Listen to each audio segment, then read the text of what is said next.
Good morning guys, कैसे हैं आप सब। आई होप आप सब अच्छे होंगे।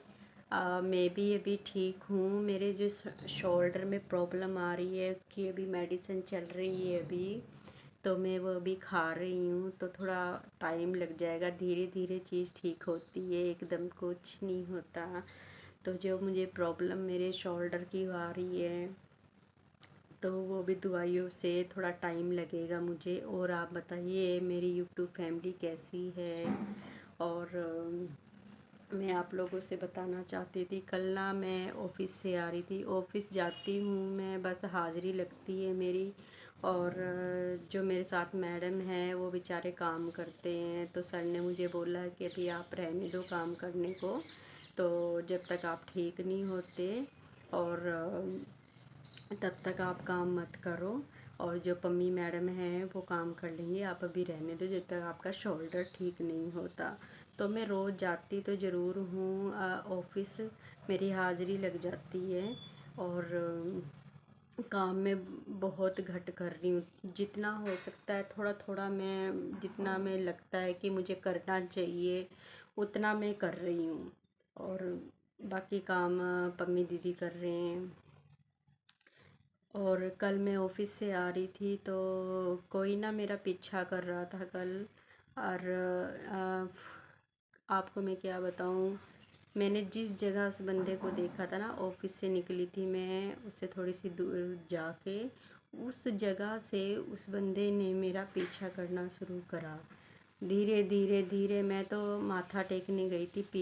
कल वीरवार था तो मैं माथा टेकने गई थी। मैं चिराग लगाती हूँ जाके वीरवार वाले दिन पीर बाबा के, तो मैं वहाँ गई थी। तो वो उसने मेरा वहाँ से पीछे करना शुरू करा बंदे ने। और वहाँ से जाके मुझे गुस्सा चढ़ने लगा। मैं कहा चल वैसे ही बंदा वैसे देख रहा होएगा कुछ भी, ठीक है ना। तो मैं ज़्यादा दिमाग पे लिया नहीं ये चीज़, मैंने ज़्यादा सीरियस ये बातें ली नहीं। और मैं चुपचाप चलती गई क्योंकि मुझे आदत है पैदल जाने की। वैसे तो मैं पम्मी और दीदी के साथ ही चली जाती हूँ, उनके हस्बैंड आते हैं लेने के लिए तो साथ ही निकल जाते हैं। वैसे सुबह भी लेके जाते हैं और शाम को भी लेके जाते हैं, क्योंकि हम इकट्ठे ही काम करते हैं, तो इसलिए। तो कल उस बंदे ने हद ही कर दी, बिल्कुल हद कर दी। उसके बाद क्या हुआ, मैं यहाँ अपना राजा के महल के पास पहुँची आके, तो यहाँ पे मेहंदी चौक की तरफ मेरे से आके पूछने लगा, जी वो रास्ता कहाँ है कि मुझे जाना है। पता नहीं क्या नाम लिया था उसने। मुझे गुस्सा चढ़ गया बहुत ज़्यादा। मैं कहा क्या बात है भाई, मैं कहा मैं तुम्हें कब से नोटिस करी जा रही हूँ कि मैं एक ही इंसान हूँ जिसे रास्ता पता होएगा, ठीक है ना। फिर मैंने उसकी बड़ी क्लास लगाई, बहुत क्लास लगाई, मैंने बंदे इकट्ठे कर लिए बोल बोल के, क्योंकि मुझे गुस्सा चढ़ा हुआ था यार बहुत ज़्यादा। यार इतना भी क्या हो गया, तुम एक लेडीज़ का पीछा कर रहे हो, क्या सोच के पीछा कर रहे हो। मेरा इतना दिमाग कल खिसक गया बहुत ज़्यादा। फिर मैंने तो भाई चिल्लाना शुरू कर दिया, उस बंदे को मैंने खड़ा कर लिया वहीं पे ही। मैं कहा क्या चाहता है, मैं कहा मैं अंधी हूँ क्या, मुझे पता नहीं लगता कि मुझे कुछ समझ नहीं आता। तो कब से पीछा, कब से मेरा, मैं कहा मैं तुझे कब से नोटिस करी जा रही हूँ। मैं कहा तेरे को शर्म नहीं, लिहाज नहीं रही है कि भी एक लेडीज़ के पीछे कैसे जाना चाहिए, कैसे नहीं जाना चाहिए। क्या सोचा हुआ है आपने मुझे कि मैं कोई ऐसी उसी नज़र आ रही हूँ आपको। मैंने बहुत ज़्यादा उसकी झंड करी कल, बहुत ज़्यादा झंड करी।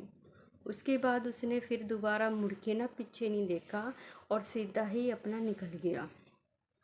तो ये चीज़ें सही नहीं लगती ना कि हाँ भाई अगर एक लेडीज़ अकेली जा रही है तो उसके बारे में तुम अपनी गंदी सोच लेके चलो।